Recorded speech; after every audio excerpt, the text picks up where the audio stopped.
ओम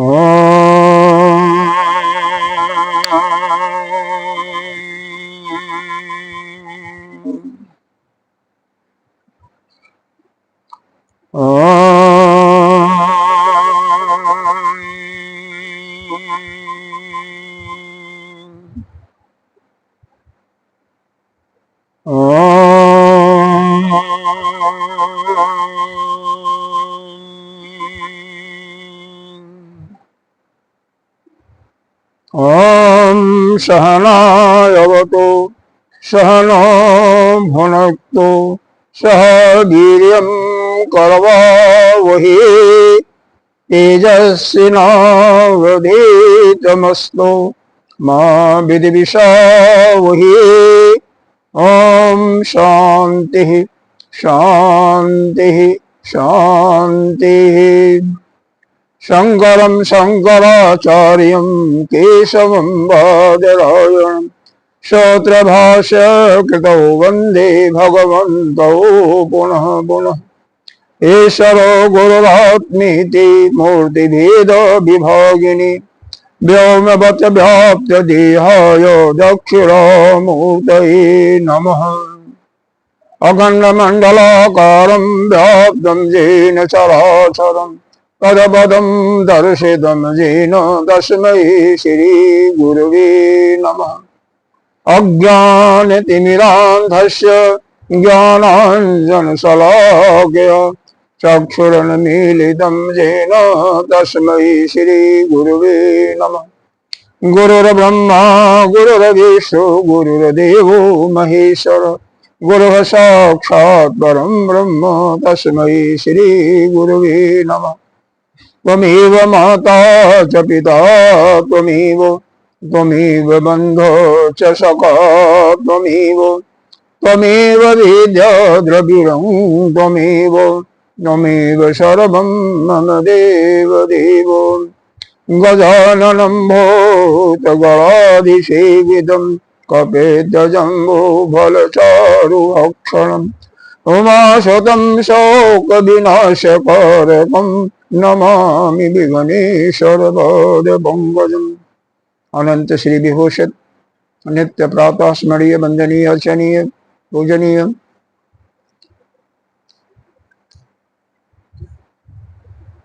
1008 पंचायती महानिर्वाणी अखाड़ा के वरिष्ठ श्रोत्रिय ब्रह्मनिष्ठ महामंडलेश्वर एवं उत्तर प्रदेश संत समाज के अध्यक्ष श्री सद्गुरुदेव भगवान के चरणों में कोटिशाल नमन। मातृशक्ति भक्तजन सभी के अंतःकरण में विराजमान आत्मस्वरूप उस ब्रह्म को प्रणाम करते हैं, नमन करते हैं। बहुत दिनों के बाद यह शुभ घड़ी आई है कि हम लोग गीता का स्वाध्याय करें।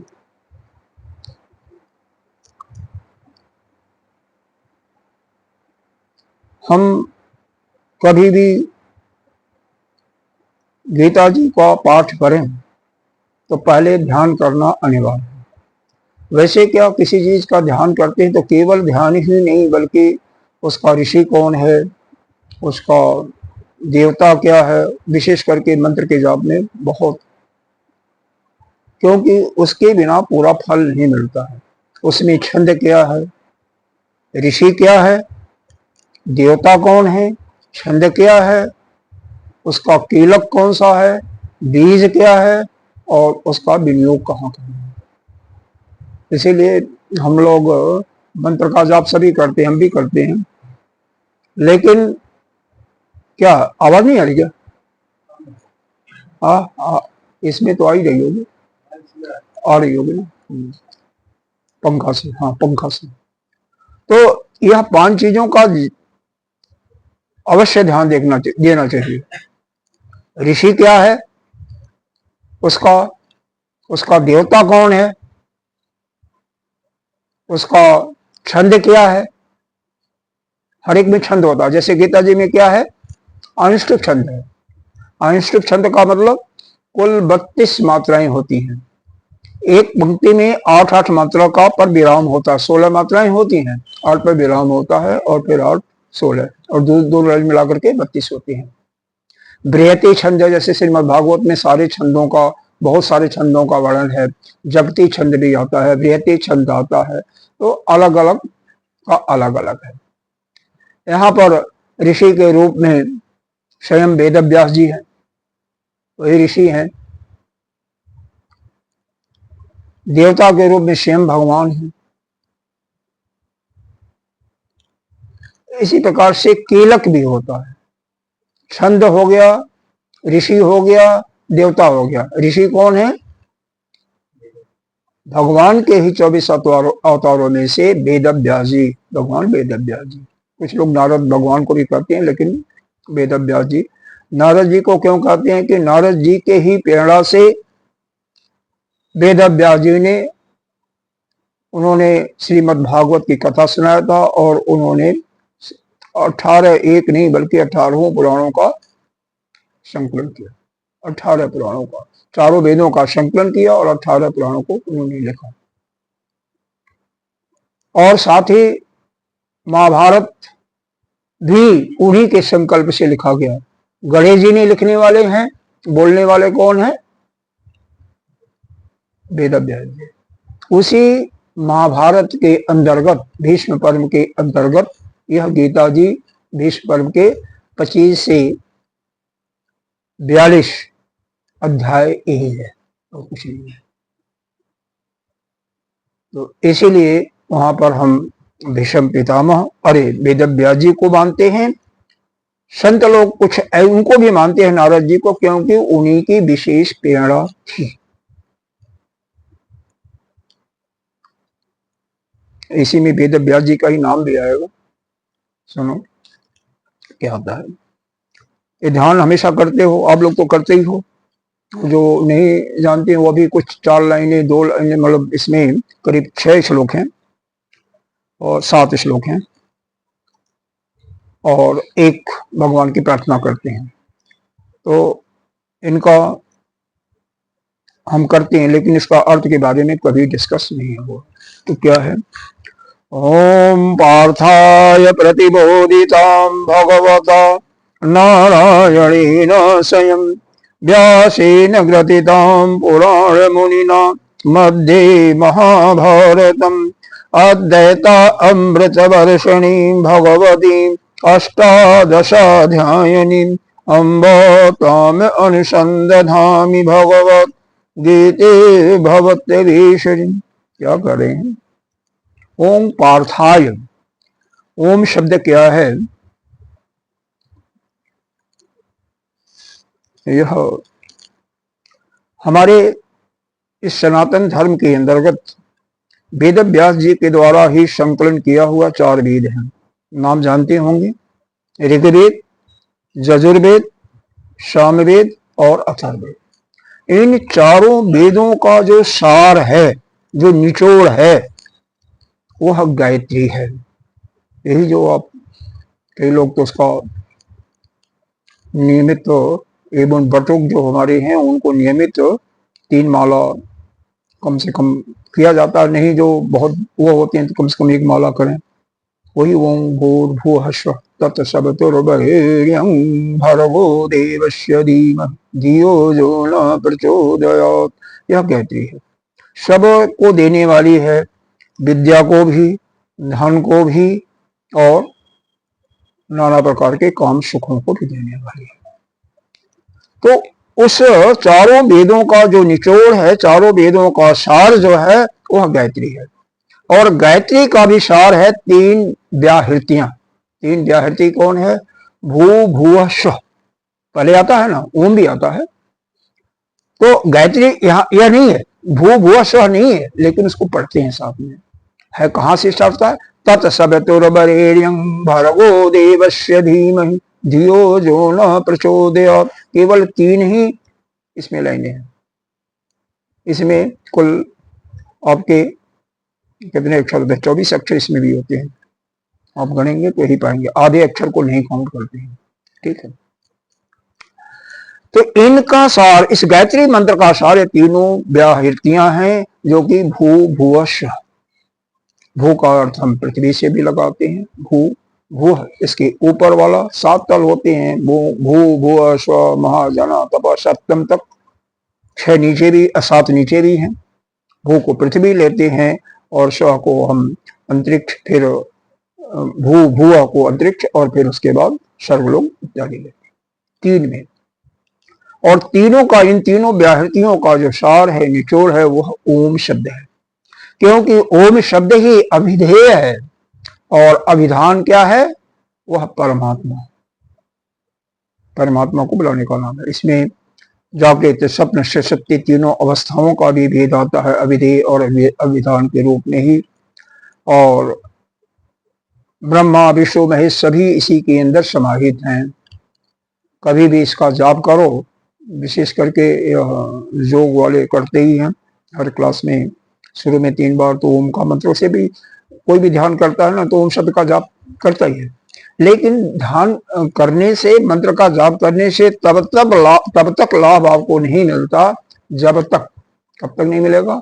जब तक उस ओम शब्द का जो अक्षर है, आपके कहीं बना हुआ चित्र, मान लो ओम शब्द लिखा हुआ है, आपकी दृष्टि उससे टकराई या कान से ओम शब्द का सुना, तो वह जो वहां से उसका जो आभास हुआ उस शब्द का, उसका जो भाव है, वह आपके बुद्धि में आना चाहिए, वह बुद्धि में प्रकाशित होना चाहिए। होता क्या है? आपका जो अंदर जो विद्वान है स्वयं, वही ब्रह्म आत्मा के रूप में, उसी चेतन के शक्ति से सब कुछ काम हो रहा है। आप जड़ हो, ये जो 5 फुटा 6 फुटा 7 फुटा ये लंबा चौड़ा पतला क्या है? ये जड़ है। इसमें कोई शक्ति नहीं है, कुछ भी नहीं कर सकते अपने आप। इसके अंदर जो मन बुद्धि चित्त अहंकार अंतःकरण, ये भी जड़ है। तो कैसे जड़ है तो कैसे यह काम करता है? वह परमात्मा तो कड़कड़ में विद्यमान है आपके, साधारण रूप से वह हर एक जगह, कोई स्थान ऐसा नहीं है कि जहां पर वो विद्यमान नहीं है। लेकिन विशेष रूप से जीव के यह जो हृदयाकाश है, हृदय के जहां पर यह आकाश, वह हृदय नहीं जहां पर चीरफाड़ करते हैं, वह हृदय जहां पर आपका मन भी है, बुद्धि भी है, चित्त भी, अहंकार, 10 इंद्रियां भी है, वह इंद्रिय सभी है। तो वहां पर कुछ खाली जगह है, उसी को कहते हैं हृदयाकाश। उसी में वह आत्मा विशेष रूप से स्थित है। विशेष रूप से का मतलब वहीं पर आपका दर्शन होगा। इस संसार में जितना भी हम मंदिर में जाते हैं, करते हैं, ठीक है, वह भी एक प्रारंभिक कोटि के साधकों के लिए वो भी आवश्यक है, बहुत आवश्यक है, क्योंकि वहीं से हमारी श्रद्धा उत्पन्न होती है। लेकिन वह उसका दर्शन कहाँ होगा? दर्शन भी नहीं होगा, क्योंकि आप स्वयं वही हो। आप इस हाथ को जानते हो ना, पैर को जानते हो, तो इसका मतलब ये हमसे अलग है। जिस चीज को जो कोई भी जानता है वो उससे अलग है। तो शरीर को चूंकि हम जानते हैं, सूक्ष्म शरीर जो 17 तत्वों का बना हुआ, मन बुद्धि चित्त अहंकार 10 इंद्रियां 5 प्राण, उससे भी हम अलग हैं।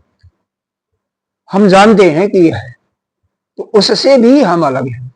हम हैं क्या? नित्य शुद्ध बुद्ध मुक्त, वही आत्मा है। लेकिन अविद्या से ग्रस्त होकर के हम उसको पहचान नहीं पा रहे हैं, क्योंकि वही आत्मा सभी के अंदर है ना। जीव के रूप में मान लो। क्यों जीव के रूप में माना? उसी का प्रतिबिंब कहा गया, वेद में भी प्रतिबिंब के रूप में कहा गया है। लेकिन उसी वेद में यह भी कहा है, न कश्चित जायते जीव, किसी जीव की उत्पत्ति ही नहीं हुई। न कश्चित जायते जीव, किसी जीव की उत्पत्ति ही नहीं है। न प्रभो विद्यते, उसका कोई कारण नहीं, कोई हेतु ही नहीं है, इसलिए कोई विद्यमान ही नहीं है। एतत् परमम सत्यम, यही परम सत्य है, यही परम सत्य है। कौन किस उपनिषद में? मांडुक्य उपनिषद में, जिसके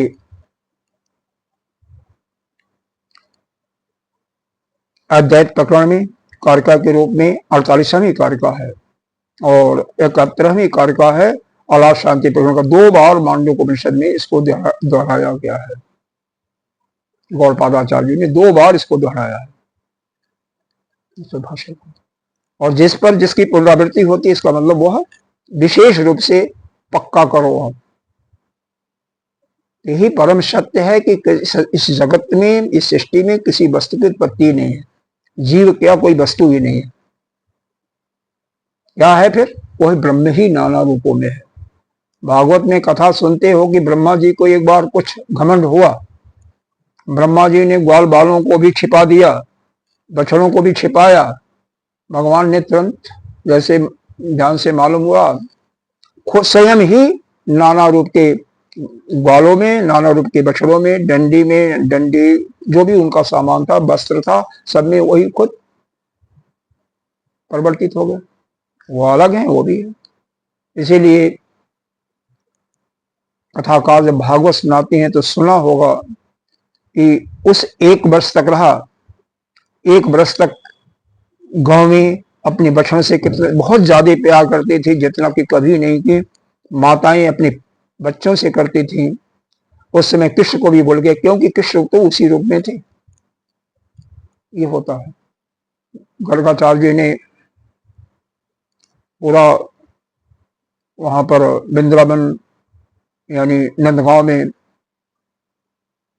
अनाउंस करा दिया कि सभी लोग जिसकी शादी नहीं लड़की की, इसी यही सुंदर समय है कि शादी कर लो, क्योंकि भगवान से शादी होगी। यहां पर यह कहने का भाव क्या है? यह चारों वेदों का सार गायत्री, और गायत्री का सार 3 व्याहृतियां, यह भूभुवस्व, उसका सार जो है ओम ही उस ब्रह्म का एक नाम है। किसी को बुलाने के नाम तो कुछ नहीं है, उसका तो नाम हम कुछ नहीं है, लेकिन हम स्वयं उसको बुलाने के लिए नाम दे दिए, जैसे आपको, इनको, सबको। हालांकि आप सब अलग नहीं है, लेकिन विद्या के कारण ग्रसित होकर के अलग अलग रूपों में हम दिखाई दे रहे हैं। दृष्टांत देखना चाहें तो 100 घड़े यहाँ रख दो, 100 घड़ों में अलग अलग द्रव रख दो, किसी में शराब, किसी में सिरका, किसी में गंगा जल, किसी में पानी, किसी में दूध, किसी में दही, किसी में घी। सूर्य का प्रकाश पड़ने दो, एक ही प्रकाश पड़ेगा, लेकिन कोई है तो नहीं होगा, होगा तो जाएगा। प्रकाश तो एक ही आ रहा है, लेकिन हर एक में का स्वाद अलग अलग होगा। जैसा बर्तन है उसी के अनुसार होगा। उसी प्रकार से हमारा जो हम संस्कार हमारे अंदर चल रहा है, पिछले अपने ही कर्मों का संस्कार, उसी से संस्कार बनता है ना, उसी के अनुसार हमारा स्वभाव बन जाता है। हम उसी प्रकार से हम व्यवहार करते हैं, उसी प्रकार से हम जो कुछ हमें प्राप्ति होता है उस प्रारब्ध के अनुसार जो पुरुषार्थ करते हैं उसी के अनुसार सब मिलता है या नहीं मिलता। बहुत कुछ होने के बाद भी कुछ कईयों को सुख नहीं मिलता है। अपने गुरुदेव का देख लो, इस समय कितने आश्रम हो गए, 6 या 7 हो गए बॉम्बे को ले, कहीं टिक नहीं पाते कि एक आराम से 15-20 दिन तो हो जाता, महीना तो नहीं हो पाता, शायद ही नहीं हो पाता। मेरठ में 2, हाँ वहां पर भी वो 2 आदमियों को रिपोर्ट हो गए हैं, 2 आचार्य थे, उनको रखा गया। हरिद्वार, लखनऊ 4 हो गया, मोहाली 5, एक प्रतापगढ़ में बन रहा है। हाँ बन ही गया है, उद्घाटन होना बाकी है। 6 और 1 बॉम्बे, 7 हो गया। 6 तो है ही है, 6 तो अभी है जो उद्घाटन है। तो लेकिन कितना भी आपको मिल जाए, भाव यह है कि कितना भी मिल जाए या ना मिले, आप खाओगे वही 2 रोटी, और सुख उतना ही मिलेगा। कितना मिलेगा? जितना आपका प्रारब्ध है। क्यों खिला रहे हो? और वो आपको नहीं मिल रहा है, किसको मिल रहा है? शरीर को। क्यों खिला रहे हो टांगे? क्यों खिला रहे हो टांगे? हाँ टांगे क्यों खिला? सभी फैलाते, सभी फैलाते, फैलाते, ये सभी फैलाते। यही तो है, इसी को क्या कहते हैं? अविद्या। जीव अविद्या से ग्रस्त है और भगवान माया को अपने अधीन करके आते हैं, जिसको ईश्वर कहते हैं या भगवान कहते हैं। वह ब्रह्म जो है वह कुछ नहीं है, न कोई गुण है, न कोई अव्यय है, कोई कुछ नहीं है, निर्गुण निराकार निरअवय है, और वही सबके अंदर में विराजमान है। अगर कोई भी वेद को सत्य मानता है, वेद को मानता है, तो यह वेद के ही शब्द है, और नहीं मानता तो उसके लिए नहीं है। यह यहाँ पर एक चीज और बता देता हूं, फिर उसके बाद इसको शुरू करता हूं, क्योंकि यहाँ पर ओम शब्द आया तो ओम शब्द का अर्थ आ गया। हमारे 4 वेद हैं, ठीक है। वेदों का निचोड़ 1 लाख मंत्र है। 80,000 मंत्र तो केवल कर्मकांड के हैं, 16,000 उपासना के, और 4,000 मंत्र केवल ज्ञान के हैं, क्योंकि बिना ज्ञान के मुक्ति संभव नहीं है। वही 4,000 मंत्र जो हैं 108 उपनिषदों में है, उसमें से 10 उपनिषद आपके मुख्य है। ऐतरेय उपनिषद है ऋग्वेद का, यजुर्वेद के 2 पार्ट हैं, 2 शाखाएं हैं। कृष्ण यजुर्वेद का कठोपनिषद और तैत्तिरीय उपनिषद है। तीसरा एक उपनिषद आता है श्वेताश्वतर उपनिषद, जो कि 10 के अंदर नहीं है, 11 के अंदर।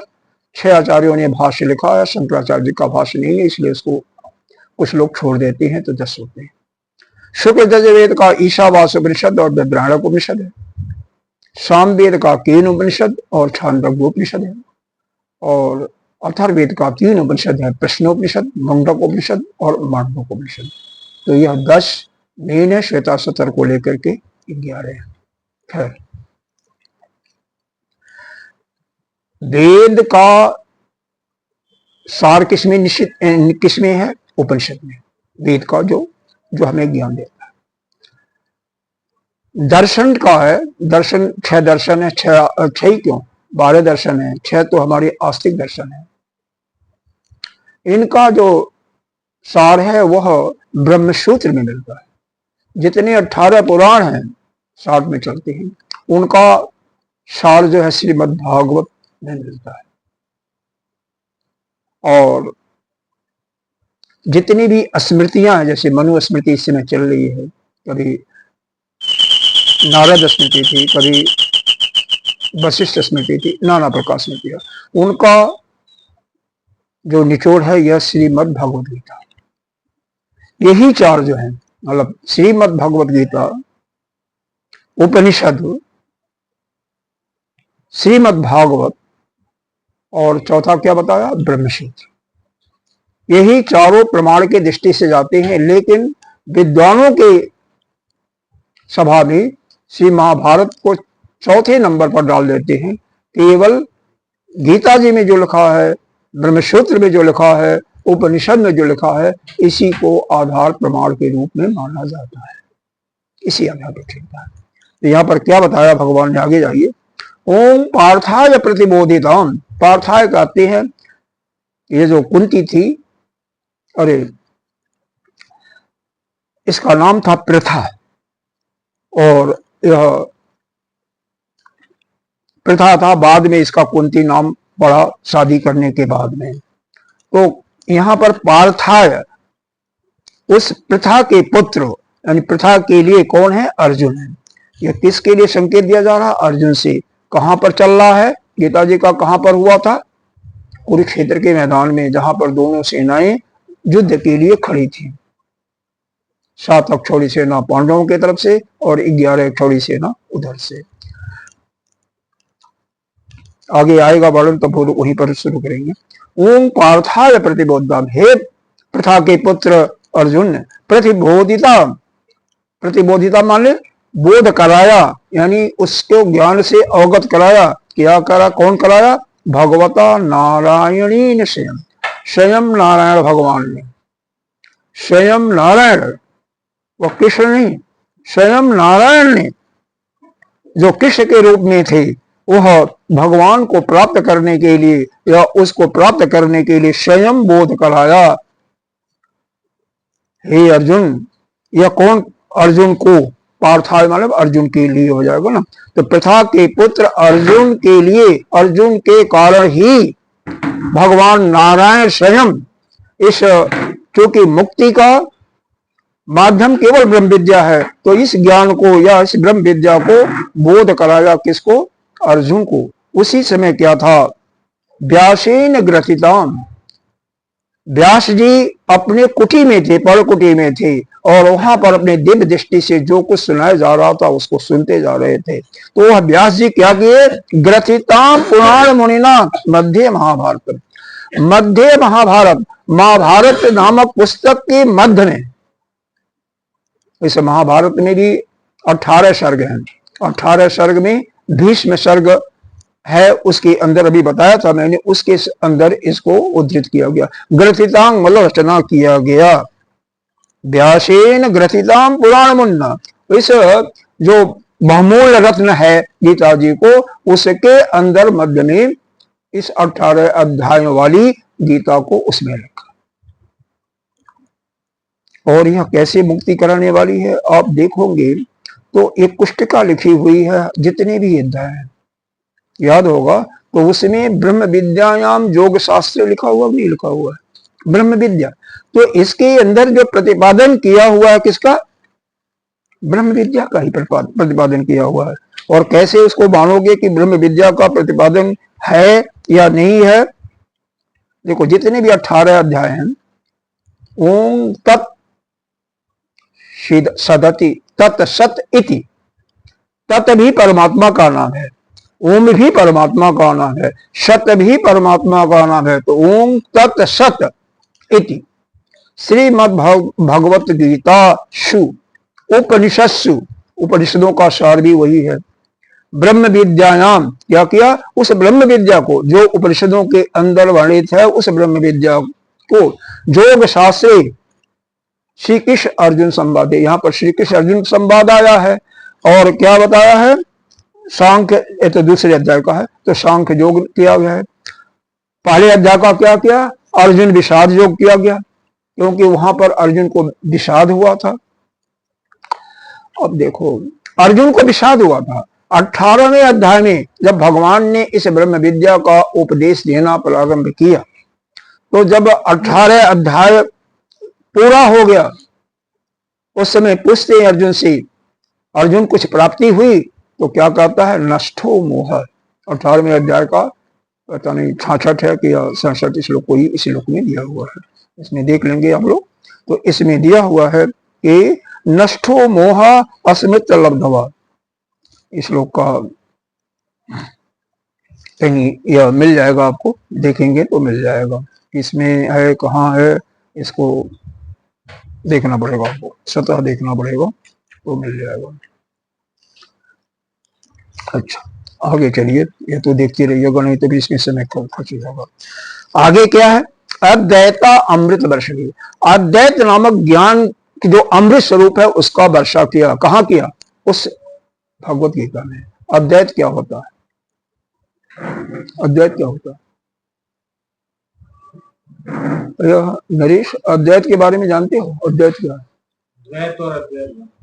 अद्वैत हम पूछ रहे हैं, द्वैत केवल एक ही है क्या, ये भेद ना अलावा कोई और ना हो। हाँ तो यह किसमें भेद ना हो, जो भी इस आपके दृष्टि से या कानों से सुन रहे हैं वह सब एक ही है, एक ही है, अलग अलग नहीं है।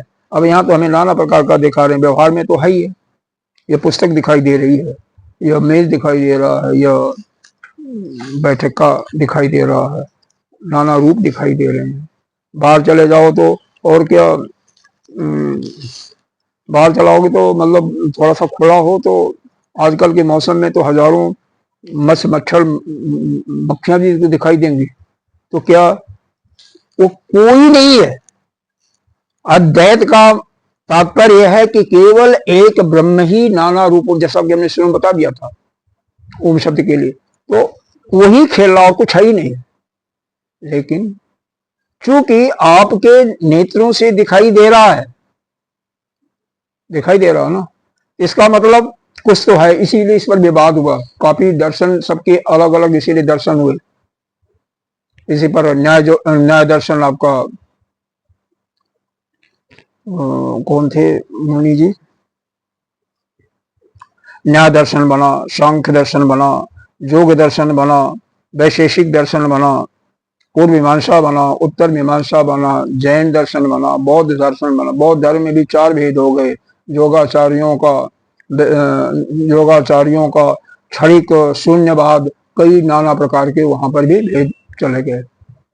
फिर पशुपति वालों का अलग बना, या जो लोग वेद को बिल्कुल नहीं मानते हैं उनका चारवाक दर्शन आजकल ज्यादा ही प्रचलित है कि जहां से पाओ खाओ पियो मौज करो, चाहे आपको कर्जा लेकर के खाओ, संसार में कुछ ही नहीं है। हर एक के मत अलग अलग है, हर एक अलग अलग मानते हैं। अद्वैत दर्शन, इस 6 जो वेद को मानते हैं उसमें भी अद्वैत केवल एक ही, यह जो हमारा शंकराचार्य जी थे आज गुरु, जिसको हम लोग मानते हैं, जो कि नारायण से चली जा रही है पीढ़ी, वो ही अद्वैत के बारे में पूर्ण रूप से मानती है, अद्वैत दर्शन। बाकी और कुछ संशोधन करके और आचार्यों ने माना विशिष्ट अद्वैत कर दिया, विशिष्ट कुछ थोड़ा सा और करेक्शन। कारण क्या है कि हमें यह दिखाई दे रहा है। तो शास्त्र में जो परिभाषा दिया गया है, यह सत्य क्या है, जो तीनों कालों में हो। तो हम लोग तो तीनों कालों में नहीं है। इस संसार में 3 काल क्या 100 साल के पहले नहीं थे। बड़ी से बड़ी अट्टालिका बना दिया, बड़े से बड़े पुल बना दिया, 1000 वर्ष के पहले नहीं रहा होगा, 1000 वर्ष के बाद नहीं रहा होगा। तो तीनों काल से नहीं है, देश काल से परिच्छिन्न हो गया, ये सीमित हो गया। तो देश काल वस्तु से अपरिच्छिन्न केवल एक ही है और वही ब्रह्म है। इसीलिए केवल एक ही मानते हैं, बाकी को नहीं मानते। देश में हम यहां पर हैं तो यूएसए में नहीं होंगे, अरे अपने घर पर नहीं होंगे इस समय। वस्तु में यहां पर बैठे हुए हैं तो हम इसमें तो नहीं है, हम पुस्तक में तो नहीं है, लेकिन वह ब्रह्म है, वह जो है वह सब जगह है, सब में है, वही समाया हुआ है, वही नाना रूपों में खेल रहा है। इसीलिए बताया गया यह अद्वैत। अद्वैत मतलब, और इसका ज्ञान जो प्राप्त कर लेगा कि हमारे अतिरिक्त और कोई नहीं है। सर्वभूतस्तात्मानं सर्वभूतानि च आत्मनि इक्षते जुग जुगतात्मा सर्वत्र योग दर्शन। जो ऐसा मान लेगा कि केवल हमारी आत्मा सभी के रूप में दिखाई दे रही है और वो सबकी आत्मा हमारे अंदर है, उसको किसी से डर लगेगा? किसी से कुछ प्राप्त करने के लिए जायज या नाजायज कोई इच्छा होगी? कभी नहीं होगी। डर वहीं पर, शोक भी नहीं होगा, दुख भी नहीं होगा। तो अगर किसी को भी दुख अपने, क्योंकि दुखी सभी होते हैं, और जो जिसको कोई दुख नहीं होता इसका मतलब वो ज्ञानी हो गया। ज्ञानी की और अज्ञानी की पहचान यही है। सभी लोग ज्ञानी कहते हैं, लेकिन विषम परिस्थिति में जब उनके किसी प्रिय जो सबसे खास है उसके बारे में जब बुरा समाचार होता है और उसके मन पर कोई विक्षिप्तता नहीं आती है, मन जैसे पहले था वैसे ही है, न हर्ष न शोक, तो समझिए कि वही ज्ञानी है, बाकी कोई ज्ञानी नहीं है। बाकी इसी अविद्या से ग्रस्त है। अविद्या से ग्रस्त होने का कारण यह अनादि है, आज से नहीं आ रही है। जीव भी अनादि है, ब्रह्म भी अनादि है, ईश्वर भी अनादि है, इसका कोई पता नहीं है कब से आ रहा। जीव ईश्वर का संबंध भी अनादि है, जिसका कोई पता ही नहीं है। जैसे सनातन धर्म जो है कब चला कब नहीं चला, और जो पैदा होता वही नष्ट होता है, तो यह नष्ट होता, हाँ उस ब्रह्म के अपेक्षा यह नष्ट होता है, उसके अपेक्षा यह अनादि नहीं है, दूसरे की अपेक्षा अनादि है। क्यों? जिसको ज्ञान प्राप्त हो गया उसकी विद्या समाप्त हो जाती है। जिसके अंदर कर्तृत्व भोक्तृत्व और ज्ञातृत्व भाव नष्ट हो जाता है, वही जीवत्व भाव समाप्त हो जाता है, वही ब्रह्म बन जाता है। विद्या भी गई ब्रह्म। केवल कहने के लिए तो एक सेंटेंस में है, इसीलिए अष्टावक्र ने, जो कि 8 जगह से टेढ़े थे, जनक को, राजा जनक को कहा कि राजन, प्रश्न पूछा गया था कितने समय में आप ब्रह्म विद्या का उपदेश दे सकते हैं, बोध करा सकते हैं? तो उन्होंने कहा कि आप एक पावदान पर के घोड़े के, दूसरा जब तक कूद करके दूसरे पावदान पर जाता है उसी समय के अंतर्गत आपको बोध हो जाएगा। यही है ना कि आपको जो भी आपका शरीर करता है, आपका यह जो प्राण है, इसका धर्म है भूख और प्यास, क्योंकि अनवरत 24 घंटे काम करता है। आप सोते हो, यह आप नहीं सोते, जीव तो नहीं सोता है, यह शरीर सोता है। हम नहीं सोते हैं, हम तो जागते रहते हैं। तो हम क्या, कौन है, अब यही तो जानना है। हम शरीर नहीं है ना। लेकिन ये प्यास भूख इसी के कारण से लगती है, पेट को इसकी जरूरत है, इसका ये धर्म है, इसका धर्म है। भोगने वाला, करने वाला इंद्रियां है ना। भोगने वाला अंतःकरण है, इंद्रियां जो है करने वाली हैं। और इंद्रियां हाथ पैर कर रहे हैं और उसको मान लेते हैं हमने किया। हमारी बुद्धि ने कोई निर्णय लिया तो हम क्या कहते हैं, हमने किया। सभी लोग कहते हैं, और जो कौन कहने वाले सभी लोग हैं, वही हम सब, जो भी कहता है वही विद्या से ग्रस्त है, और उसका कारण कुछ नहीं है। जब से कोई पैदा होता है तभी से उसको बोध कराते हो कि नहीं, this is your hand, this is your leg, this is your stomach, this is your cheek इत्यादि बोध कराते हो ना। कम से कम हजारों बार उसको रटाए होगे कि ये तुम्हारा अंकल है या चाची है, माँ है या कुछ है। तो इस विद्या का इसका एक बार दो बार सुनने से कैसे आपको याद हो जाएगा। और एक ही जन्म में तो कम से कम हजारों बार की पुनरावृत्ति हुआ होगा। और कितने जन्मों के बाद आप मनुष्य योनि मिला है, 84 लाख योनि में भटकने के बाद मिला है। तो कितने लाखों करोड़ों अरबों बार आपने अपने को जान रहे हो, शरीर को, तो कैसे छोड़ दोगे। इसीलिए यह देह अध्यास कहते हैं। देह अध्यास, देह का अध्यास का मतलब देह है नहीं, लेकिन उसको हम अपना मान लेते हैं। लोकाध्यास भी होता है। लोकाध्यास में यह महात्माओं के साथ ज्यादा, सबके साथ होता है, लेकिन महात्मा ज्यादा उसी में फंस जाती है। क्यों, हमारी लोग प्रशंसा करें, लोक में प्रतिष्ठा बढ़े, इसमें ज्यादा लोग महात्मा लोग फंसते हैं। अगर जो सब कुछ छोड़ भी दिया ना, लेकिन उसमें फंस जाते हैं। देहाध्यास, लोकाध्यास और शास्त्राध्यास भी होता है। शास्त्र को भी विशेष करके जो भी जिज्ञासु होता है वो नहीं छोड़ता है। जो इस रास्ते पर चलने वाला होता है वो नहीं छोड़ता है कि शास्त्र तो हमारा है ना। अब जहां हम अपना माना वहीं पर विद्या आ गई ना। अरे हम इसको माना ना, मान रहे हैं ना, हमारा चश्मा, बिना चश्मा को हम दिखाई नहीं देगा, तो अविद्या तो आ गई ना। अविद्या से इसका मतलब हम ग्रसित हैं ना।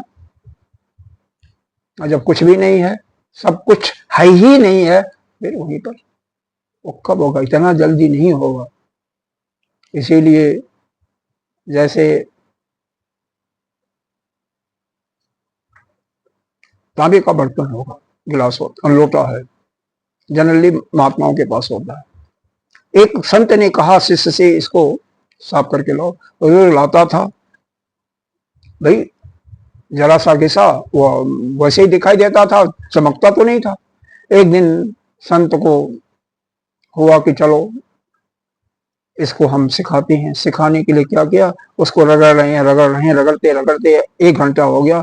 वह कहता है रेत से रगड़ रहे थे, साफ हो गया, अच्छी हो गया। कि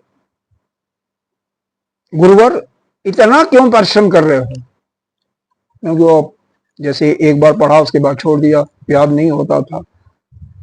इसी को उसको बताना था कि बारंबार जब अभ्यास करोगे तो यह पक्का होगा। तो उन्होंने कहा देखो कितनी बार मैंने किया, गना होगा तो ठीक है, नहीं लगातार हमने प्रयास किया, फिर यह कैसे लौटा था और कैसा चमकने लगा। उसी प्रकार से तुम अगर लगातार अभ्यास करोगे तो यह विद्या तुम्हारे अंदर आएगी। 1 बार 2 बार 4 बार नहीं। कारण यही होता है कि जब हम बाहर संसार को देखते हैं तो वह जो भी बात करते हैं, बात करते हुए सुनते हैं, किसी को दूसरा कोई बात कर रहा है, या पिक्चर में ही, मोबाइल में ही, या टीवी में ही किसी को सुनते हैं, तो वही हमारे बुद्धि उसी का चिंतन करने लगती है, वही बुद्धि के अंदर प्रकाशित हो जाता है। यह प्रत्यक्ष इसका उदाहरण आप लोग करते होंगे, देखते होंगे। वही आप ध्यान में बैठोगे तो वही बारंबार आएगा आपको। जब वही आएगा तो आपका वो ब्रह्म कहां गया। जब उसको छोड़ोगे नहीं और केवल ब्रह्म का चिंतन करोगे लगातार, एकांत में, तभी जाकर के उसका बोध होगा, उसके अनंतर नहीं होगा। इसीलिए ऋषि लोग कहाँ रहते थे? जंगल में रहते थे ना। अब वो सिस्टम नहीं है, ठीक है, वहां तो केवल कंदमूल फल खाते थे। तो होने दो, किसका है? स्वामी होने दो, कोई नहीं, आगे आपको आगे। तो यह अद्वैत का जो अमृत स्वरूप का अद्वैत ज्ञान है, उसका वर्षा कहां से हो रही है? भगवती अष्टादशाध्यायनी, यह जो 18 अध्याय का गीता है, इसी में भगवती, भगवती शब्द कह दिया, इसका मतलब क्या हुआ? यह स्त्रीलिंग हो गया, इसीलिए बाद में आएगा अम्बो, माता जी को कह दिया। लेकिन भगवान कृष्ण कह रहे हैं ना, तो वो तो पुलिंग हो गए, लेकिन यहां पर गीता जी फिर क्या हो गई? स्त्रीलिंग।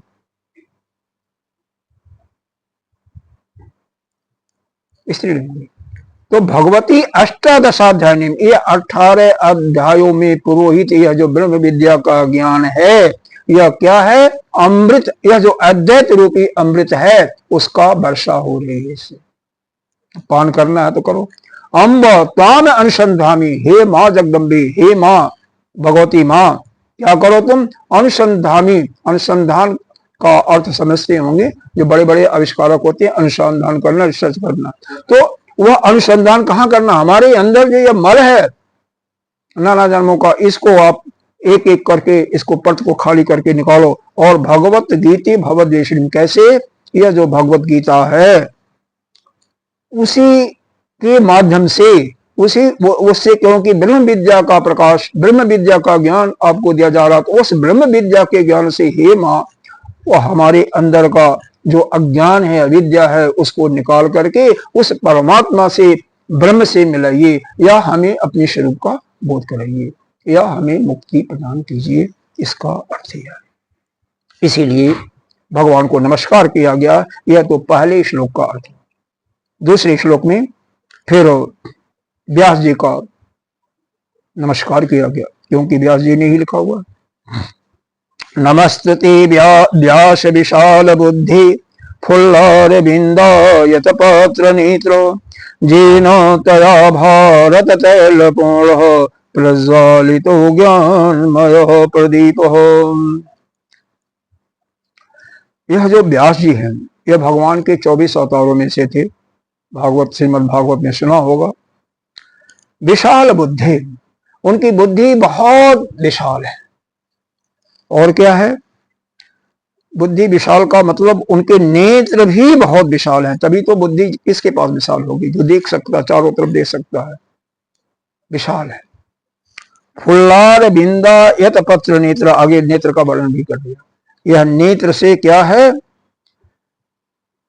फुल्लार बिंदायत पत्र नेत्र, उस नेत्र जो विशाल बड़े बड़े नेत्र हैं, उनसे इस ज्ञान को प्राप्त करके, क्योंकि नेत्रों के द्वारा ही ज्ञान प्राप्त होता है, या कर्णों के द्वारा होता है, और कोई माध्यम नहीं है। कर्ण के द्वारा हम श्रवण करते हैं, और नेत्र के द्वारा हम स्वाध्याय करते हैं। तो उससे क्या है? हमारा हृदय क्या होता? प्रफुल्लित हो जाता है, हमारे रोम रोम प्रफुल्लित हो जाते हैं। तो वह जेना त्वया भारत तैल पूर्ण प्रज्वालितो ज्ञान में अप्रतित है। जैसे एक दृष्टांत देते हैं, जैसे तेल है, एक कोई पात्र है, इसमें मिट्टी का पात्र होता है, या कोई भी पात्र हो, उसमें तेल भर दिया, उसमें बत्ती लगा दिया, उसको जला दिया, तो जला दिया तो पूरा प्रकाशित कर रहा है ना, कमरे को प्रकाशित कर देगा, जहां भी रखेंगे प्रकाशित हो जाएगा। तो उसी प्रकार से जैसे तेल और बत्ती के साथ में प्रकाश किया जाता है, उसी प्रकार से यह ज्ञानमयी जो गीता का ज्ञान है, यह जो ब्रह्म विद्या, आपको नींद आ रही है, मुंह धो लो। हाँ तो रही है, या तो ऐसे ही होता है। कारण क्या है? इसमें कोई भी चीज देखो, हमें अच्छा नहीं लगता ना, और अच्छा कहीं नहीं लगता, हम मन जो चाहता है वही अच्छा लगता है। मन के अंदर जब पहले से हमारी इच्छा हो जाती है कि हमें यह आज सुनाया जाएगा, तो फिर उसमें आनंद आता है। मन के अंदर आ गया कि नहीं यह काम गलत है, तो वह क्या होगा, वो कोई करेगा तो उस पर हमारा मन या तो सो जाएगा क्योंकि शांत हुआ, और हमारे यह देखो इस शरीर का एक स्वभाव होता है। क्यों, आज से नहीं बना है, अरे लाखों सालों से बना हुआ। जैसे आप शाम को बेड पर सोने जाते हो, या चाहे कुत्ता ही क्यों नहीं हो, सब कुछ हो गया कि भाई अब सोना, तो कुत्ता गया सो गया, आप गए बिस्तर पर थके हुए तो 2 मिनट में सो गए, 1 मिनट में सो गए, नहीं तो सो जाते हो ना। तो जैसे ही शांत या मन शांत होता है, जैसे ही इंद्रियां आपके शांत होती हैं, काम नहीं करती हैं, वैसे ही यह नींद आ जाती है। ये स्वभाव है और यह बना हुआ है।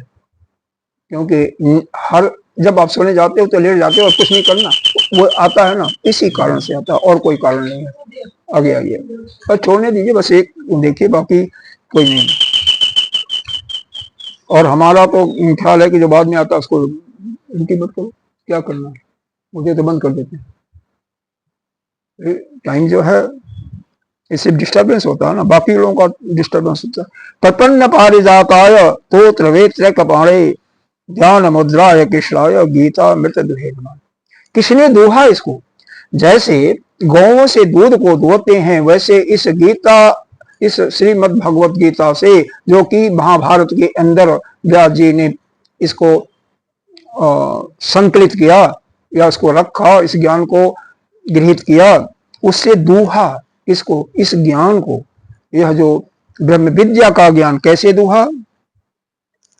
वह भगवान सारथी बने हुए हैं। जब अर्जुन प्रपन्न कहते हैं शरण में जाता है, पारिजात कहते हैं कल्प वृक्ष को, पारिजात नामक वृक्ष भी कहा जाता है, कल्प वृक्ष उसी का नाम है जो कि स्वर्ग में होता है, समुद्र मंथन से प्राप्त हुआ था। ठीक है, तो प्रपन्न पारिजात, जब कोई भी पारिजात नामक वृक्ष के या कल्प वृक्ष के शरण में जाता है, तभी जो वह चाहता है सब कुछ सुख उसको मिलता है। यह कल्प वृक्ष का जो कि स्वर्ग में है, यहाँ पर बाराबंकी में है एक, लेकिन वह कहिए तो वो कुछ नहीं है, क्योंकि उसका तो स्थानीय स्वर्ग में है, जो कुछ चाहिए वही मिल जाएगा।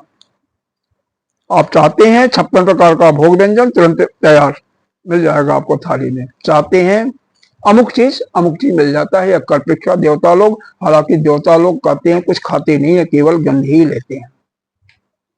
अच्छा, चाहे जो कुछ है, यहां पर यह भाव क्या है इसको समझना आपको, कि जब इसके शरण में कोई जाता है, अर्जुन किसके शरण में गया? भगवान कृष्ण के शरण में गया।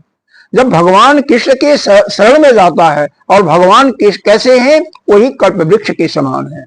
तो जब भगवान वह जो कल्प वृक्ष के समान हैं, उनके शरण में जब अर्जुन गया, जो क्या कर रहे थे? त्रोत्र वे त्रैक बाणे, बाणी कहते हैं हाथ को, हाथ में, एक हाथ में त्रोत्र था, त्रोत्र का मतलब चाबुक, और एक का मतलब वेत्र का लगाम। यही होता है जो सारथी होता है, घोड़े को चलाने वाला होता है, घोड़ा रथ खींच रहा है, तो उसके हाथ में क्या होता है? लगाम एक हाथ में, दूसरे हाथ में चाबुक होता है। मारने के लिए, मारते नहीं है लेकिन मारने के लिए होता है, धमकी देने के लिए। तो कह रहे हैं कि उन्होंने क्या किया? प्रपन्न बाहर जाता है तो वे त्रैक बाणे, वो हाथ में जो लिए हुए थे चाबुक और लगाम, उसको रख देते हैं। ज्ञान मुद्रा या कृष्णाय, और ज्ञान मुद्रा तो आप लोग तो जानते ही हो, चिन्ह मुद्रा और ज्ञान मुद्रा एक ही चीज है। इतना यह समझिए कि यह जो है ब्रह्म है, अंगूठा आपका ब्रह्म है, यह जो तर्जनी उंगली है जीव है। जब इन दोनों का संबंध हो जाता है, यह आपका सतो रज और तम गुण, यह तीनों गुणों को किनारे कर दिया, यानी गुणातीत के रूप में जब यह जीव ब्रह्म से संबंध स्थापित कर लेता है, तो वह ब्रह्म स्वरूप हो जाता है। क्योंकि सूत्र है ब्रह्मविद ब्रह्म ही भवति। एक दृष्टांत से देखिए, एक भृंगी नाम का एक कीड़ा होता, भमरी कहते हैं कुछ लोग, भृंगी कहते हैं। वह कोई संतान नहीं उत्पन्न करता है, श्रीमद् भागवत में कथा आती है। वह किसी कीड़े को पकड़ करके अपने बिल में डाल देती है और उसको खिलाती भी है, पिलाती भी है, पानी वानी भी पिलाती है, और जब जाती है तो फिर उसको डंक मार के जाती है, सुना होगा। ऐसा करते करते उसका एक ध्यान, उसका उस कीड़े का उसका पर ध्यान हो जाता। क्यों ध्यान होता है? कि भूख से तड़पता है। जैसे अभी बताया गया कि यह प्राण का धर्म है भूख प्यास का, क्योंकि अनवरत लगातार जब तक कोई पैदा होता, पैदा होने से जब तक ये शरीर का नाश नहीं होता तब तक भूख प्यास यह प्राण चलता रहता है और इसको भूख प्यास लगती है। और इसी के लिए सारे अविद्या से ग्रस्त होने का एक कारण यह भी है क्योंकि सबको भोजन चाहिए, पानी भी चाहिए, कोई न कोई उपाय से। अगर यही नहीं होता तो कोई सब स्वच्छंद भी होते कि नहीं होते। तो वह उसका ध्यान करते करते कुछ दिनों के बाद वैसा ही बन जाता है, वो भी वही कीट बन जाता है, वही बन जाता है, वही बन जाता है। इसीलिए कहते हैं किसी का भी ध्यान करो तो वैसे ही हो जाओगे। आप किसी का चिंतन लगातार करोगे तो वही उसकी वृत्ति आ जाएगी और वही चिंतन आपके मन में चलता रहेगा। सीता जी ने, माता जानकी ने भी जब रावण हर करके ले गया था तो जो विभीषण की पत्नी थी, क्या नाम था उसका, अरे पुत्री थी, उसका क्या नाम था, विभीषण की पुत्री, विभीषण की पुत्री जो थी, बेटी जो थी, उनके माता जानकी के साथ में रखा था, त्रिजटा नाम राक्षसी है का। त्रिजटा से कहती हैं कि मैं अब ध्यान नहीं करूंगी, क्योंकि ध्यान करने से जो ध्यानी होता है वही बन जाता है, जिसका ध्यान करता है, जिसका चिंतन हमेशा करता है। त्रिजटा समझाती है, मां ऐसा मत करो, अगर आप राम बन जाओगी, भगवान राम बन जाओगी, तो भगवान राम भी तो आपका ही चिंतन कर रहे हैं, तो वह जानकी बन जाएंगे, तो आपका यह दाम्पत्य सुख निरर्थक नहीं होगा। आप किसी का चिंतन करते रहो लगातार, देखो ऐसा बन जाते, आपका स्वरूप बन जाएगा, आपका उसी का हमेशा ख्याल आएगा। इसलिए गीता जी में कहा गया है दूसरे अध्याय में, ध्यायतो विषयान पुंसः, ध्यायतो विषयान पुंसः संग संजायते, संग संजायते कामः, कामात् क्रोधः विजायते। इसका ध्यान करोगे, जिसका चिंतन करोगे, उसी से आपको आसक्ति होगी। इसलिए किसी का हमें चिंतन नहीं करना चाहिए। हाँ, ध्यान किसका करो? उस ब्रह्म का ध्यान करो, अपने स्वरूप का ध्यान करो।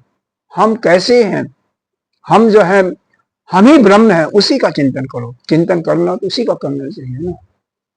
और जब लाखों करोड़ों बार करोगे तो निश्चित रूप से बन ही जाओगे, कोई भी हो, इस जन्म में नहीं, अगले जन्म में, अगले जन्म में नहीं, अगले जन्म में। हाँ, एक प्रक्रिया शुरू हो जाती है तो उसका एंड भी होता है, क्योंकि जो शुरू होता है, प्रारंभ होता है, उसका अंत होता है एक दिन। और जब प्रारंभ नहीं होगा तो अंत नहीं होगा। अपने स्वरूप से आप हो ही ब्रह्म, आपका कोई है नहीं, केवल जो यह भ्रम आ गया है विद्या के कारण से मिट जाएगा, बस हो गया। आगे आगे आइए। तो यह भगवान ज्ञान मुद्रा में किस राय गीता में है। गीता इस श्रीमद महाभारत से गीता का जो रस है, जो गीता श्रीमद भगवत गीता से जो ब्रह्म विद्या का रस है, जैसे गायों को दुहते हैं उसी प्रकार से उसका दोधन करके उसको क्या किया, हमें पिलाया या हमें पिलाएं। तो यह गीता में वह अमृत रूप ज्ञान है, वह रस है, और उस अमृत और रस का नाम क्या दिया, ब्रह्म विद्या या अद्वैत रूपी ज्ञान। तो उसका ज्ञान प्राप्त करके हम क्या हो जाएंगे, हम अपने स्वरूप में स्थित जाएंगे, यानी हम स्वयं ब्रह्म स्वरूप हो जाएंगे। इसमें कोई है नहीं। और जीवन मुख्य बात है कि जीवन मुक्ति से हम मरण जन्म, मरण से जन्म शरीर का होगा, मरण शरीर का है वो होगा, लेकिन हम मुक्त हो जाएंगे। जो कष्ट आना शरीर को, लेकिन यह किसी को अगर भांत हो जाता है कि शरीर को कष्ट होगा मेरे को नहीं, तो फिर उसको कोई डर नहीं लगेगा। वसुदेव सुतम, वह कौन, कृष्ण कैसे हैं, कौन है, तो बताया वसुदेव सुतम देवम कंस चारूर मर्दन। यह देवकी और वसुदेव के पुत्र ही कृष्ण हैं, और कंस क्या, कंस के साथ जो उसके 4-5 पहलवान थे, मुष्टिक, चारूण, सल, तोषण इत्यादि, उनको मारने वाले भी वही। और क्या, देवकी परमानंदम कृष्णम वंदे जगत गुरु, जगत के गुरु हैं, ऐसे कैसे नहीं है, पूरे सृष्टि के ही सभी के गुरु हैं।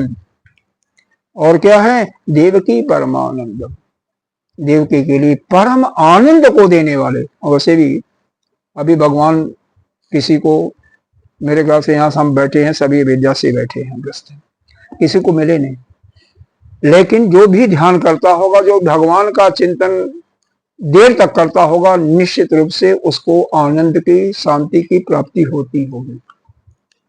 किसी मंत्र का ही जाप करते होगे, अगर घंटा 2 घंटा शांत भाव से करते होगे तो आपको रस मिलता होगा, ऐसा नहीं है कि रस न मिले। उसी चीज की यहाँ पर चर्चा की जा रही है। वह आनंद, वह रस कहां से मिलता है, इसी गीता जी में, जो कि वह भगवान जो देवकी और वसुदेव के पुत्र के रूप में आए हैं, नारायण स्वयं भगवान हैं, उन्होंने उसका दोहन करके और अर्जुन को तो पिलाया ही, और हम लोगों को भी जब हम उनका चिंतन करेंगे तो हमको भी पिलाएंगे।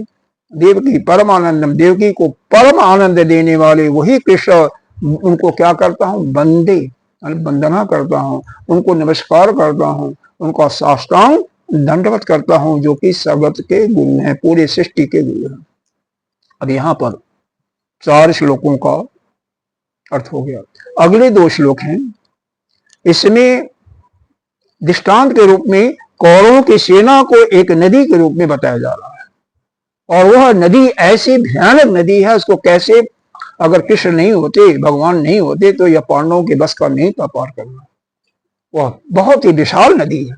कैसे है, देखो, भीष्म दौड़ दता जयद्रथ जला गांधार नीलोत्पला शैल ग्राहवती कृपेण बहनी कर्णेन बेलाकुला अस्वस्थाम विकर्ण घोरम करा दुर्योधना वर्तिनी शोतीरा कल पांडे रण नदी कैवर्तक केशव। वह नदी ऐसी है, 2 किनारे होती है नदी की, एक किनारे टीला होता है और एक किनारे पर समतल होता है, जिधर पानी बहता है, बाढ़ आती है। तो जो टीला वाला जगह, वहां पर 2 किनारे में कौन कौन है, एक तरफ तो भीष्म है, जिनको इच्छा मृत्यु का वरदान मिला था, परास्त करना किसी के बस का नहीं था, और दूसरी तरफ द्रोणाचार्य, जो कि सभी उनके सिखाए पढ़ाए थे, कभी भी गुरु सभी दांव को नहीं रखता है, समय नहीं है, बहुत इस पर दृष्टांत है, एक दांव अपने पास रख ही लेता है, तो उसको कोई मार नहीं सकता था, झूठ बोल करके ही मारा गया ना, मारने में किसी की शक्ति नहीं थी। तो बताया जा रहा है भीष्म दोनों तटा, उसके दोनों तटों के रक्षक भीष्म पितामह और द्रोणाचार्य है। और कौन है, जयद्रथ जला, जयद्रथ इतना बड़ा वीर था, कौन था, इनकी दुशाला, एक धृतराष्ट्र की पुत्री थी, दुशाला नाम था, उसका मतलब दामाद थे, उसका पति था, जय बहुत बड़ा बलवान था। बलवान के साथ साथ इसके पिता को एक वरदान मिला था, तपस्या करता था, तपस्वी आदमी था, तपस्या से वरदान तो मिलता है कि इसको जो मारेगा, जिसके हाथों से ये गिरेगा, उसके सिर के 100 टुकड़े हो जाएंगे, 100 टुकड़े हो जाएंगे। अब भगवान नहीं होते, कृष्ण नहीं होते, तो बताओ यह पांडव कैसे मार पाते उसको। तो वही बता रहा था, जयद्रथ जला, जल माने जल के रूप में, वह जयद्रथ रूपी जो नदी जो है, वह नदी में जो जल है, जो अथाह जल है, और वह अथाह जल क्या है, वह बल के रूप में है, और बल के रूप में कौन यहाँ पर है, जयद्रथ है, जिसका मारना किसी के लिए असंभव था। जब ये मारा गया, एक को ये तो सब सुने हो गए, कहानी सुनाने की जरूरत नहीं है ना कि कैसे अंधेरा हुआ और कैसे भगवान ने किया, लेकिन जब भगवान ने अर्जुन को बताया कि ऐसा मारना है कि इसका सिर जो है, उसका पिता अमुक स्थान पर तपस्या कर रहा है, उसके गोद में गिरा, अगर ऐसा नहीं होता तो अर्जुन का ही सिर खंड हो जाता, अर्जुन वहीं पर समाप्त हो जाते, तो उसके गोद में गिरता तो उसका पिता ही के 100 टुकड़े हो जाते हैं सिर के। भगवान नहीं होते, कौन बताता इसको। और क्या है, गांधार नीलोत्पला, गांधार नरेश कौन था, सभी को मालूम होगा, मालूम है ना, शकुनी, वैसे भी होते हैं लोग, लड़ाने भिड़ाने वाले लोग बहुत होते हैं। उसका बेटा जो कि अर्जुन को बताया था क्या, उलूक, 4 भाई थे, 4 बेटे थे, उसमें एक का नाम उलूक ले लिया, बाकी का नाम नहीं पता। गांधार नीलोत्पला, जैसे नीले पीले पानी में जल में निकलती है ना काइयां, उसी प्रकार से है। उसमें क्या होता है, काई में अगर पड़ जा पैर तो आपका फिसल जाएगा, गिरोगे मरोगे। तो ये फिसलाने वाले हैं उस जल के, इतने वैसे नहीं है, साधारण नहीं है। असाधारण ये भी थे। अरे उसी ने तो राज छिनाया, उसी ने तो द्रौपदी का चीर हरण करवाया। अस्वस्थाम विकर्ण घोरम करा हो। नदी होती है तो नदी में क्या होता है, इसका दूसरा लाइन अभी छूट गया, शैल ग्राहवती, बड़े बड़े मगरमच्छ भी होते हैं, ग्राह भी होते हैं। तो शैल इनके मामा थे, किसके, सहदेव और नकुल के, सहदेव के माता थे, मातृ के सगे भाई थे उनकी माता के। तो शैल राजा क्या थे, ग्राह के समान है, क्योंकि यह शैल केवल भगवान को छोड़ करके, भगवान भी थे, घोड़ों की नस्ल के जानकार उनके सिवा कोई नहीं था, कोई नहीं था, साधारण नहीं थे। अब नमक खाने के स्वागत में कर्जा चुकाने के लिए उधर चले गए थे, उधर थोड़ी, मन तो इनका इधर ही था। तो शैल ग्राहवती, तो राजा शैल जो है वह ग्राह के रूप में है। कृपेण वहनी कर्णेन बेला कुला, कृपाचार्य सबके गुरु थे। वह कैसे हैं, वहनी, एक नौका जैसे, चाहे तो डुबो दे, जो बैठेगा उसको डुबोने वाले, और चाहे तो उसको पार भी कर दे। क्योंकि गुरु का कार्य क्या होता है, सबको पार ही करता है ना। इस संसागर से, भव सागर से जो पार करता है उसी को गुरु कहते हैं। तो कृपाचार्य वही थे, और उनका भी अमर थे, उनको वरदान मिला हुआ था, कम से कम कल्प तक कमर ही रहेंगे, अभी भी हमारे। और कर्णेन क्या था, बेला कुला, बेला कुला, कुला कहते हैं आकुल करने वाला, घबरा देने वाला, जैसे भंवर आती है ना बीच में जल में, वैसे ही सबको परास्त करने वाला।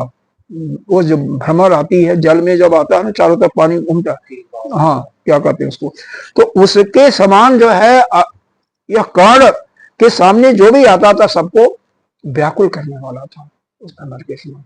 और बहुत बड़ा वीर तो था ही, जानते हो अर्जुन उसको मार पाते क्या, नियत था होकर के, जबकि युद्ध का नियम था कि नियत्थे पर वार नहीं चलाना, जो रथ से उतर गया उस पर भी वार नहीं करना। लेकिन भगवान को पता था कि ऐसा नहीं करेंगे तो मारा नहीं जा सकता। और क्या, अस्वस्थाम विकर्ण घोरम करा, अस्वस्थामा भी युधिष्ठिर द्रोणाचार्य के पुत्र थे, मालूम है, यह भी अमर था, अमरत्व का वरदान था, और है भी विकर्ण, और दुर्योधन का ही भाई था। यह घोरम करा, यह भी बहुत, जैसे और मछलियां इत्यादि होती है ना, कई मछलियां होती हैं नाव को डुबाने वाली, तो इसी प्रकार से जो था, क्या कहते हैं, सीलना में क्या कहते हैं, इस प्रकार से बहुत ही घोर प्रतापी थे, सबको परास्त करने वाले थे। अस्वस्था में विकर्ण घोरम करा। और दुर्योधना वर्तनी, वो दुर्योधन का जो, जैसे ये को जल में ये भी होता है ना, जैसे कुछ जब जल बह रहा है तो किनारे किनारे क्या हो जाते हैं, वो इकट्ठा हो जाते हैं, वो क्या कहते हैं उसको, शीवर कहते हैं, क्या कहते हैं तुम्हें पता, जल, वो ऐसे होते हैं ना, काले काले होते हैं, हाँ काकरोच नहीं होते हैं, वनस्पतियां होती हैं, इधर होते हैं, जब काई के रूप में, काई तो नीचे होती है, जमीन पर होती है, यह काई तो नीचे बता दिया गया, लेकिन वह जल में आ जाते हैं ऊपर। तो उस प्रकार से यह दुर्योधन है, क्योंकि वो जो इसमें फंसा वो डूब सकता है, क्योंकि ऊपर से क्या दिखाई देगा कि यहाँ पर गहरा नहीं है, और नीचे, हाँ, और नीचे गहरा होता है। तो ये दुर्योधन भी कम 10,000 हाथियों का बल था इसके पास, कम कम नहीं थे। अब बताओ, अगर भगवान नहीं होते तो मार सकते थे क्या ये लोग? उसको भी धोखा से मारा गया, युद्ध के नियम के विपरीत मारा गया था। इन्होंने दृष्टांत ये लिया था कि अब मन्नू को तो मारा था ना, वो ही लेकर के सबको सब पर लागू किया कि अब मन्नू को भी तो गलत तरीके से मारा था ना, युद्ध के नियम के विपरीत मारा था। तो अस्वस्थाम विकर्ण घोरम करा दुर्योधन वर्तनी सो तेरा खल पांडे रणनदी कैवर्तका केशव। वो जो केशव हैं, माधव हैं, जो भगवान है नारायण, उन्हीं की कृपा से, उन्हीं के सहारे उन सबको उस कौरव रूपी जो नदी थी उसको पार किया। अगर वह नहीं करते तो पांडव लोग कभी भी कौरवों की सेना को जीत नहीं सकते थे। ऐसी नदी, उस नदी का रूप का वर्णन किया गया कि वह नदी कैसे है। भीष्म तो उसके दोनों सिरे पर खड़े हैं, जयद्रथ रूपी जल बल है उसके पास, वही जल जो है वह जल के रूप में जल बह रहा था। जैसे नदी में ज्यादा जल बहता है उसी प्रकार से बल के रूप में जयद्रथ है। गांधार नीलोत्पला जो वनस्पतियां हो जाती हैं उस रूप में जो है आपका गांधार नरेश, शकुनी और उसके चारों पुत्र और उलूक इत्यादि हैं। शैल ग्राह मगरमच्छ के जैसे हैं, कृपाचार्य बहनी जैसे हैं, कर्णेन सभी को व्याकुल करने वाला है, भ्रमर के समान है। अस्वस्थान विकर्ण, यह भी इत्यादि बड़ी मछलियों की तरह जो कि डुबोने वाली हैं। और दुर्योधन वर्तिनी, दुर्योधन भी जल के समीप जो वनस्पतियां आ जाती हैं उसकी तरह से सबको परास्त करने वाला है। इस नदी को, ऐसा जो नदी था या इस प्रकार से उन दुष्ट कौरवों को या पांडव कैसे पार किए, कैसे परास्त किए? केवल केशव के सहायता से। केशव मतलब भगवान रण रूपी नदी, रण नदी कैवर्तक। पाराशर बचा सरोज ममलम गीतार्थ घंटोटकम। पाराशर के पुत्र थे, यह मालूम है क्या? यह व्यास जी किसके पुत्र थे? पराशर के। पराशर किसके पुत्र थे? यह वशिष्ठ जी के ही पौत्र थे। वशिष्ठ जी की ये भी कहानी बहुत लंबी है, क्योंकि इनके 100 पुत्र थे। 100 पुत्रों को 99 पुत्रों को मरवा दिया था। लड़ाई चल रही थी इनका क्या बोलते विश्वामित्र ने एक राक्षसी के द्वारा, तो खैर एक बचा था तो वो उसी के पुत्र थे। तो सरोज ममलम, सरोज कहते हैं कमल को। तो यह जो पराशर जी के भी पुत्र हैं, यह व्यास जी क्या है? एक सुंदर कमल के तरह, कमल जैसे सरोवर में खिलता है ना, और कमल का पुष्प जो होता है भगवान शिव पर भी चढ़ाया जाता है, बहुत सुंदर है। भगवान विष्णु ने भी 1000 पुष्पों को, कमल के पुष्पों को एक बार चढ़ाया था। अच्छा, सरोज ममलम गीतार्थ गंधोत्कट, और उसमें गंध भी है। वह क्यों कहा गया कि कमल के फूल में गंध होता है, लेकिन कईयों में शायद नहीं होता होगा। तो गंधोत्कटम, यह गीता रूपी जो है, यह गीता से जो यह ज्ञान को, ब्रह्म विद्या को दुहा गया, यह सुगंधित है। यह गंध देने का मतलब गंध रूप है। इसका मतलब इसके केवल, आप लोगों ने सुना होगा ना कि गीता की पुस्तक लिखने वाले भी कई बार जो आपातकाल आता है उससे बच जाते हैं, यानी अकाल मृत्यु उनकी नहीं होती है। तो उसी रूप में यह बताया गया कि यह जो व्यास जी हैं, यह उस कमल के फूल के जैसे हैं जो गीता, श्रीमद् भगवत गीता का रचना करके यह सुंदर उस गंध को देने वाले। और गंध का मतलब क्या है? वह अमृत रूपी जो गंध है, खुशबू है। उस खुशबू क्या करती है? जो जितना मल होता है ना, मलों का निराकरण कर देती है। वो हमारे अंदर जो मल है उसका निराकरण करके नाना आख्यान केशरम, जैसे केसर डाला जाता है दूध में, वैसे ही नाना प्रकार की कहानियां महाभारत के अंदर बहुत आख्यायिका दी हुई है। और केवल गीता ही नहीं है, बहुत ऐसे गीता जैसे, और गीता से भी सनक यह थे सनक, सनंदन, सनत कुमार, सनातन, ये 4 भाई थे। तो इन्होंने, इनके द्वारा भी उपदेश दिया हुआ दृष्टांत का वो भी इसके अंदर विराजमान है। सनक सुजातीय नामक ग्रंथ से है। बहुत अच्छी अच्छी पुस्तकें हैं इसमें। तो वही करे, नाना आख्यान केसरम, नाना प्रकार की अनेकों प्रकार की कहानियों के द्वारा, जैसे दूध में केसर डाल देते हैं, जल में केसर डाल देते हैं, वैसे ही यह उसको और बल प्रदान करने वाले हैं। हरि कथा संबोधन बोधिता, और जो कि उसका बोधिता मतलब हमको बोध करा करके, हम सभी को जो गीता जी का श्रवण करते हैं, मनन करते हैं, निध्यासन करते हैं, उसका बोध करा करके, उस भगवान के कथा का बोध करा करके हमें भगवान से मिलाने वाले, या हमें अपने स्वरूप का मार्ग, स्वरूप को लक्षित कराने वाले, या हमें इस संसार से मोक्ष दिलाने वाले हैं। कितना सुंदर है। लोके सज्जन सठ, इस लोक में, इस संसार में क्या है? सज्जन, सज्जन सठ बदई रहा रहा, ऐसे सज्जन पुरुष जो अहरहा दिन रात यानी 24 घंटे पेपीय मानव मुदा, इस अमृत का पेपीय मानव, इसको प्राप्त करके, इसको पी करके मुदित हो रहे हैं। मुदा का मतलब मुदित हो रहे हैं, हर्षित हो रहे हैं, यानी जो ज्ञान युक्त हो जाता है, जो ज्ञानी बन जाता है, उसके सारे अविद्या नष्ट हो जाती है, और फिर उसके चित्त पर कभी भी दुख का छाप ही नहीं रहता, वो हमेशा हर्षित हो जाता है। भूयात भारत पंकजम कलिमल प्रथन से न श्रेयसे, यह कली का जो मल है, कली रूपी कलयुग का जो मल है, हालांकि विद्या है, प्रधन से माने नष्ट करना। भूयात भारत, भय भारत, भारत मतलब अर्जुन के लिए संबोधन है। हे अर्जुन, वह जो पंकज है, पंकज जो कि कीचड़ में पैदा होता है उसको पंकज कहते हैं, इसका भी अर्थ कमल ही है। तो वह जो कमल है, कमल का पुष्प, और कमल का पुष्प किसको लक्षित किया जा रहा है? यह श्रीमद् भगवत गीता को, जो व्यास जी ने लिखा हुआ है।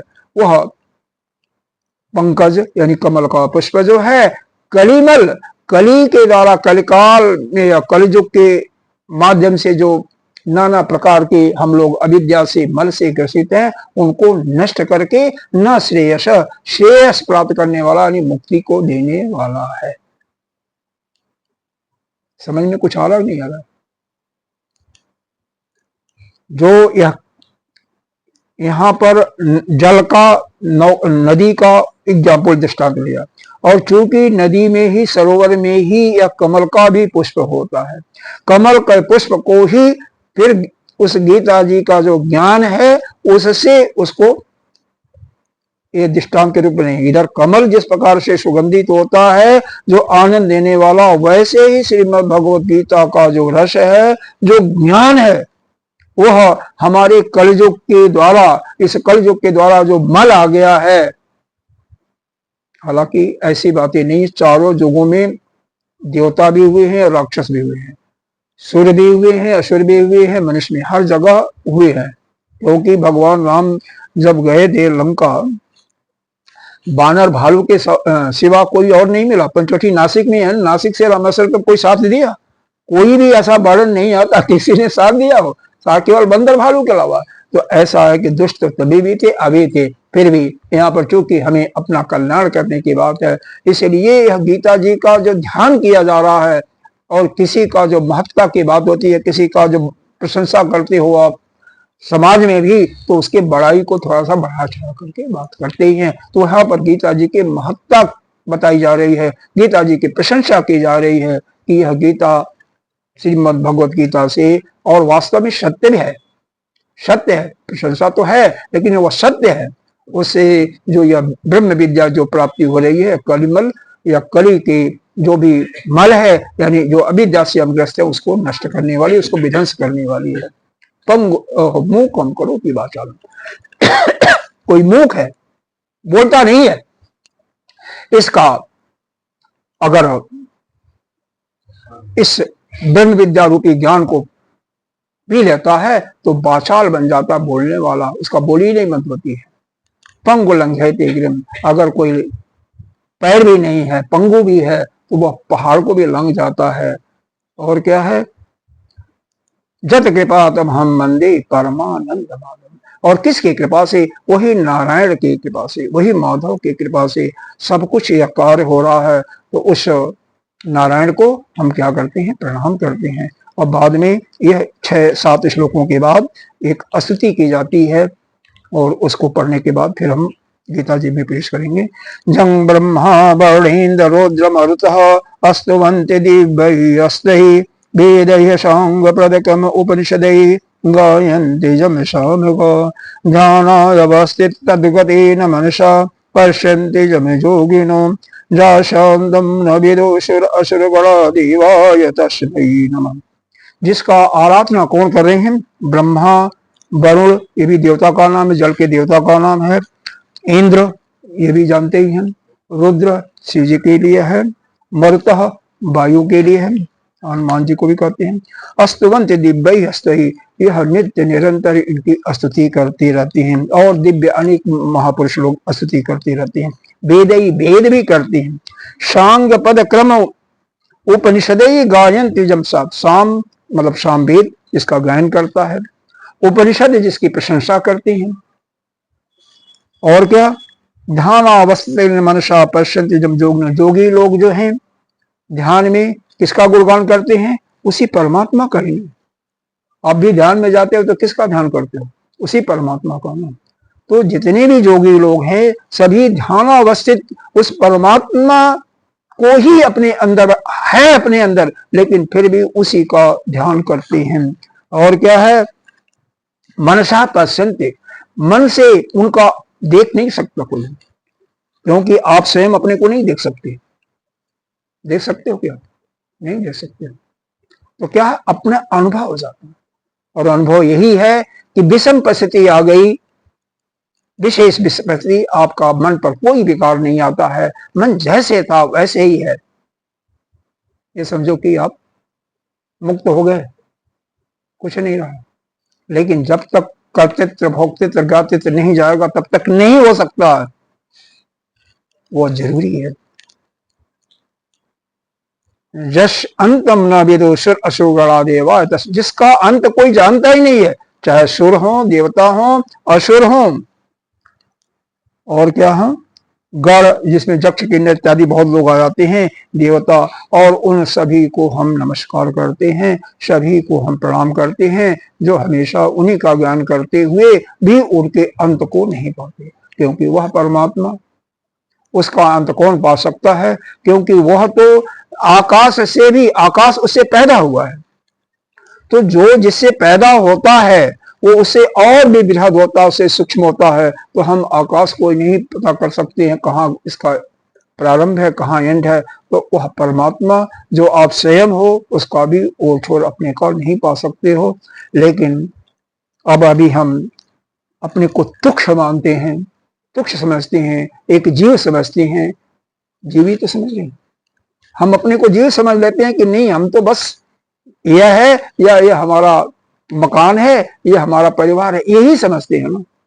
इसी कारण से हम अविद्या से ग्रस्त हैं। अगर यह समझ लें कि जो कुछ है मैं ही हूं, सब कुछ मेरे ही अंदर है, सब कुछ हमारा ही है, तो सब कुछ खत्म हो जाएगा। तो यह जो बाउंड्री खींची गई है, वो जैसे ही बाउंड्री ध्वस्त होती है वैसे ही आप अपने स्वरूप का आपको बोध हो जाएगा, और आप मस्त हो जाओगे, किसी चीज की कोई चिंता नहीं रहेगी, उसी समय मस्त हो जाओगे। यहाँ पर इसका बंद करके दूसरा लगा दो, या इसमें लगा दो, या उसी में उसको करके दोबारा चालू कर दो। भजमन नारायण नारायण।